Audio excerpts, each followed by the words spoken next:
You know that feeling, right? Staring at a problem that's so tangled up, it just feels impossible to solve. But what if I told you there's a set of 7 simple, time-tested tools that can pretty much act as a master key, unlocking solutions to almost any challenge you face? Let's get into it. Now, really, just think about that for a second. What if, instead of that feeling of being totally overwhelmed by some complex issue, you had a clear, step-by-step blueprint, a guide that takes you from total confusion to a real, actual solution? Well, that's exactly what these tools offer. The whole idea behind these basic 7 tools is just that, giving you a systematic way to find a solution. It's all about moving away from guesswork and gut feelings and shifting toward a structured approach that's based on cold, hard data. So let's open up this Problem Solvers Toolkit. But before we do, the very first thing we need to do is agree on a fundamental question. What is a problem anyway? It really is as simple as this. A problem is just a gap. You've got your current state, right, where things are now, and then you have your ideal state, which is where you want them to be. The problem is just everything that lies in between. And this is where the 7 quality control tools come into play. I want you to think of them as the 7 essential instruments you need to build a bridge right over that gap. They help you identify the real issue, analyze it methodically, and ultimately solve it for good.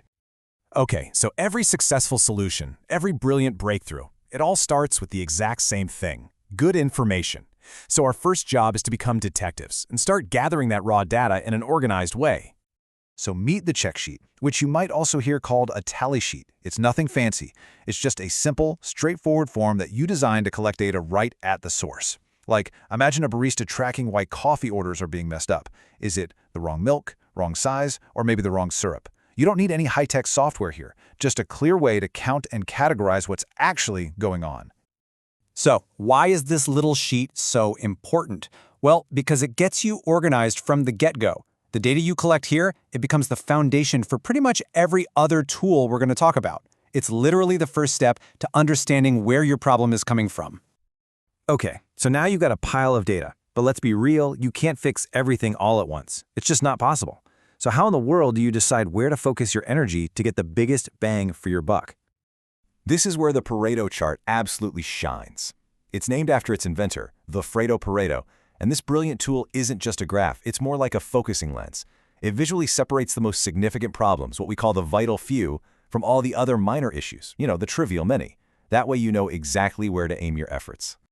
Now, this whole chart is built on the super famous Pareto principle, which you've probably heard of as the 80-20 rule.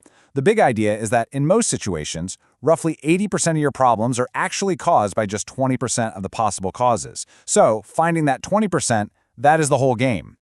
And this shows it perfectly. A Pareto chart lines up your issues from the biggest to the smallest, which makes it incredibly obvious where you need to focus.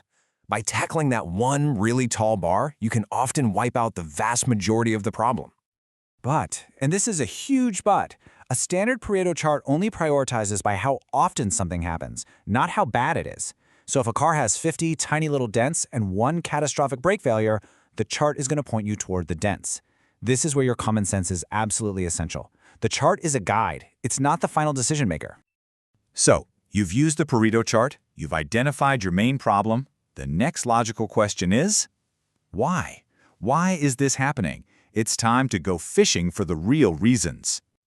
This is the fishbone diagram, sometimes called an Ishikawa diagram after its inventor, and it is a fantastic tool for team brainstorming because it stops the conversation from just going around in circles. It gives you a visual map to explore all the potential causes of a problem, not just the obvious ones.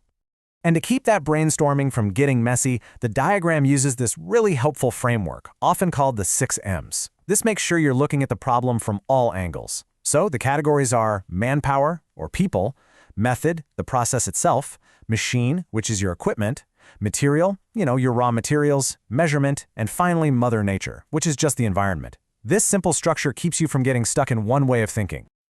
Now, here's what's really powerful about this. It shows you the entire process.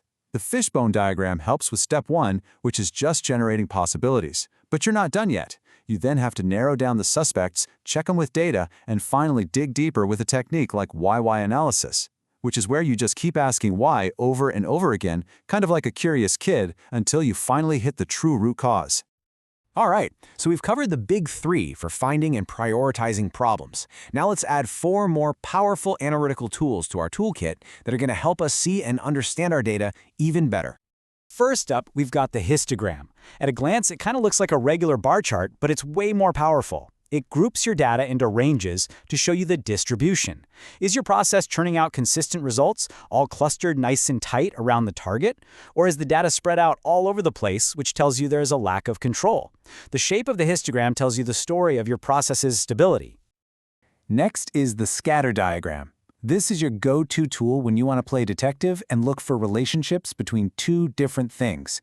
You just plot one variable against another. For example, do customer complaints go up as the factory temperature rises?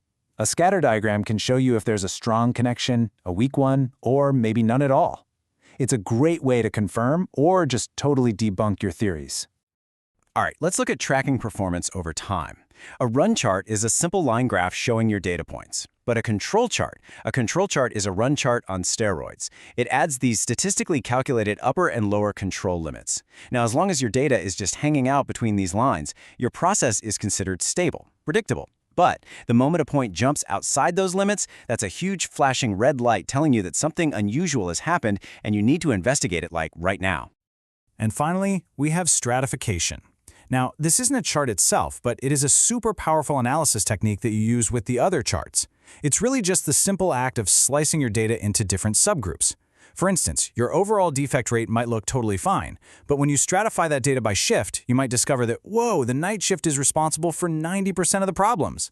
It's all about looking for patterns that are hiding in plain sight. So there you have it. From the chaos of an undefined problem to the control of a clear, data-driven solution. See, the 7QC tools aren't magic. They are a logical, repeatable process that anyone, and I mean anyone, can learn to use to make things better. And that really brings us to the final and most important question. Now that you know about this toolkit, what's the first thing you want to fix? What is that vital few problem, that 20% cause that's creating 80% of your headaches? Go find it. Thanks for tuning in.